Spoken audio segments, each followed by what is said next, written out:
Nous avons aussi retenu certains autres documents que nous avons classés dans la sous-farde numéro 3.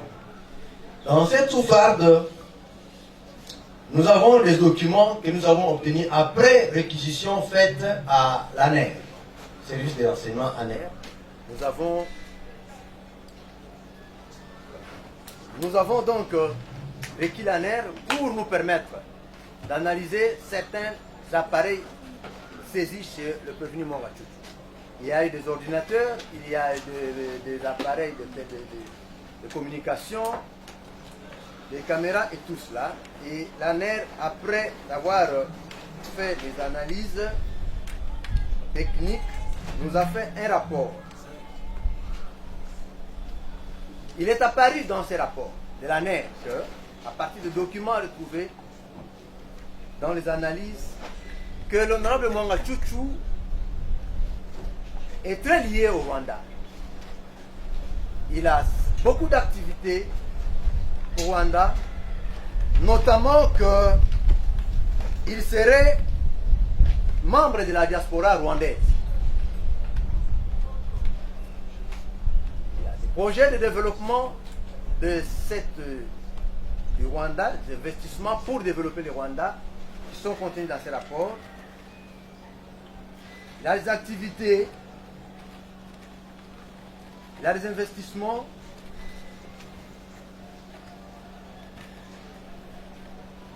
et un intérêt particulier pour la société Rwanda Air, où il y a des documents qui renseignent qu'il y a des tenues de réunion, de travail dans la gestion, l'administration de cette société, qui laisse penser que certainement probablement Air serait actionnaire de Rwanda Air. Or, vous savez que ce pays est hostile à la République démocratique. Cela nous a fait tiquer qu'un député congolais soit aussi intéressé par en ayant des activités dans ce pays. Donc, les documents de l'ANER sont là, la liste est versée dans les dossiers. Les rapports de l'ANER renseignent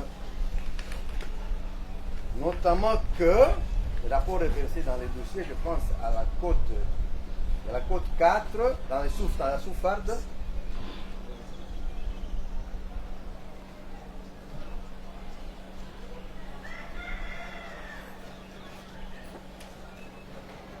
De la côte 1 plutôt à la côte 5.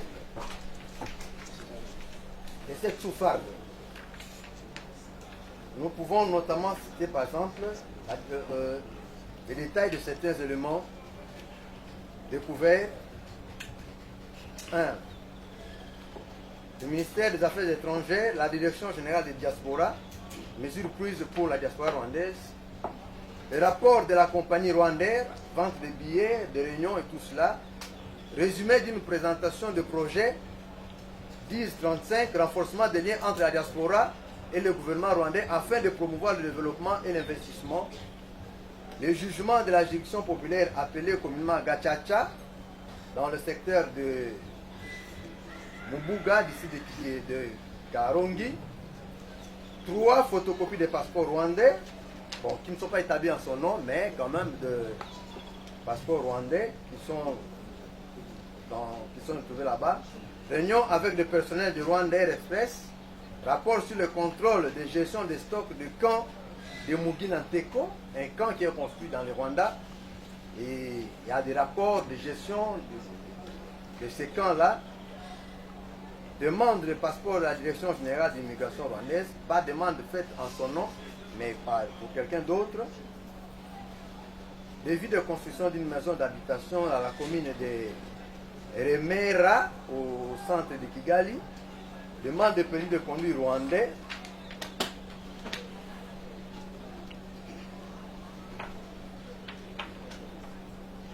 Et puis il y a un répertoire de téléphone.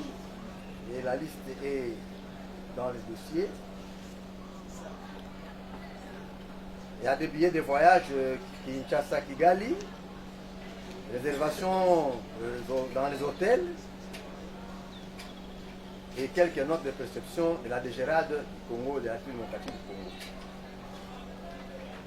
Dans ces conclusions, l'ANER, répondant à notre réquisition, dans sa conclusion dit ceci: eu égard à ce qui précède, ces pièces tirées des 4 clés ISB et des appareils Techno F1 de couleur noire et XTJ de M. Mwanga Chouchou lui ont été présentés et il a plusieurs documents prouvent ses intentions suspectes et intérêt d'obtenir la richesse du Congo pour servir son pays, le Rwanda. C'est le rapport de l'ANER. Cette investigation numérique vient à l'appui du travail d'enquête réalisé par les OPJ. C'est le rapport de l'ANER que vous trouverez dans les dossiers dans la sous-farde 3, de la côte 1 à la côte 4.